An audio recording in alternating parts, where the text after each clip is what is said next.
Olá, minhas amigas, meus amigos, internautas, seguidores, saudações de festas joaninas. Vamos à nossa live. 3 textos de prosas, jornalismo com ética, imparcialidade, muita responsabilidade.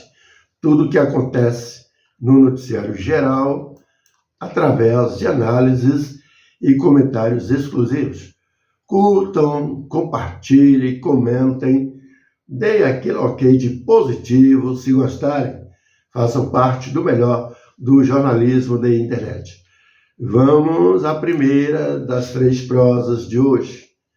Visando não perder o grande espaço conquistado ao longo de 45 anos desde a sua fundação e graças à permanência de seu principal membro, o ex-sindicalista e atual presidente da República, Luiz Inácio Lula da Silva, e de olho em se manter ocupando maior tempo na crista do poder político brasileiro, o Partido dos Trabalhadores, PT, quer recuperar essa força já há muito perdida, resgatando a militância partidária no seu próprio nascente. Os diretórios municipais, que foram esquecidos, abandonados, largados, especialmente em cidades médias e pequenas. A nova proposta de reorganização e de ampliação e proteção do partido é o fortalecimento da atuação partidária em nível local, no município, ampliando o apoio logístico, político e pragmático às suas bases. O objetivo é que os diretórios municipais sejam mais autônomos e capacitados para atuar nas disputas eleitorais, na formação de quadros e na articulação com movimentos sociais. É necessário promover o fortalecimento de uma articulação territorial do partido para fortalecer a base petista no interior do Estado. É preciso urgente reorganizar a militância, reagregar os companheiros, percorrer municípios para apresentar propostas e dialogar com a militância. O Diretório Estadual da Agremiação do Partido dos Trabalhadores está em campanha para seu diretório estadual e os candidatos atualmente são de 3 a 5, em disputa ao PED 2025, apoiados por lideranças que praticamente estão em pé de guerra, cada um com seus indicados, e isso não está sendo bom. O eixo central da campanha está na conexão entre o debate político e a organização territorial. Então é preciso apresentar um programa, propostas para o partido, e dialogar com os municípios. A dimensão eleitoral do PT depende diretamente do enraizamento partidário em seus municípios.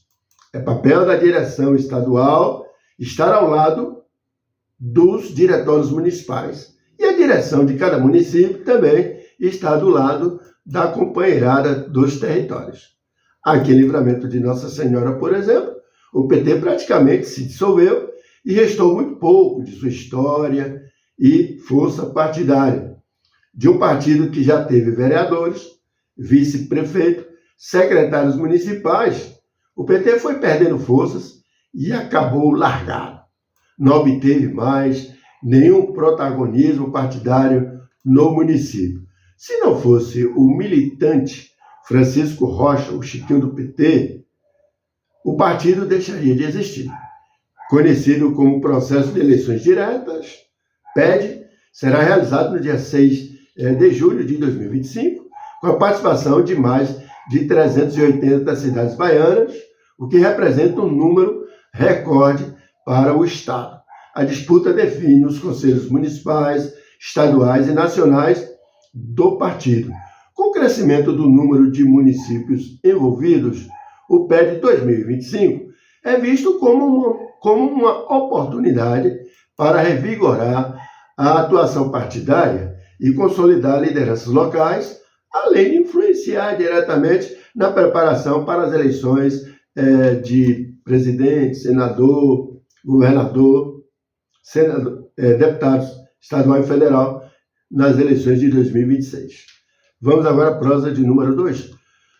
O inverno de 2025 teve início oficialmente ontem, sexta-feira, às 23 horas e 42 minutos, horário de Brasília, marcando também a noite mais longa do ano, segundo o Climatempo. A estação se estende até o dia 22 de setembro e deve ser marcada por temperaturas mais baixas que as registradas nos 2 últimos invernos, especialmente nas regiões sul, sudeste e centro-oeste do Brasil. De acordo com a previsão, ondas de frio serão mais frequentes e bem distribuídas ao longo da estação. A primeira delas já tem dados previstos.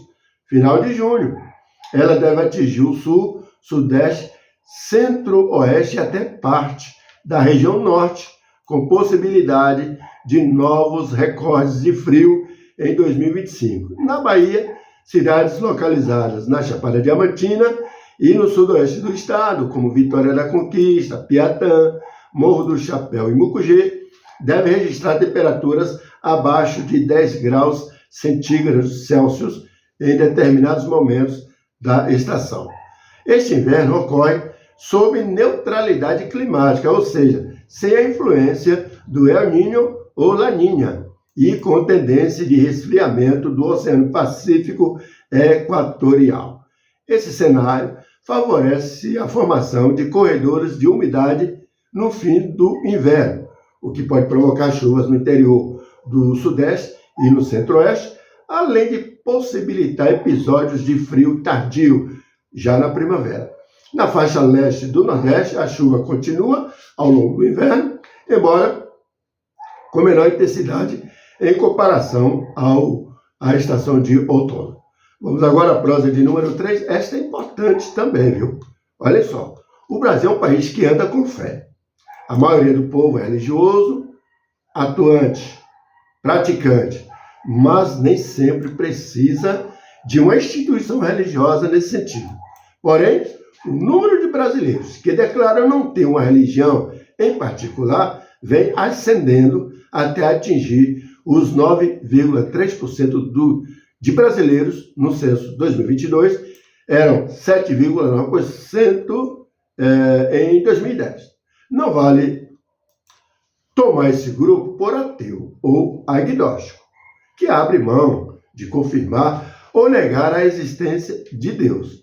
Eles existem, claro, mas são uma fatia irrisória nessa conta. O IBGE, o Instituto Brasileiro de Geografia e Estatística, não revelou quantos eram na última sondagem demográfica, mas há 15 anos, os que diziam não acreditaram em Deus ou não acreditaram em Deus, por exemplo, somavam 615 mil, ou seja, 0,3% do povo. A metodologia do censo variou ao longo dos anos, com uma recente decisão de excluir do recorte religioso crianças com menos de 10 anos. Ainda assim, é seguro dizer que o salto foi expressivo.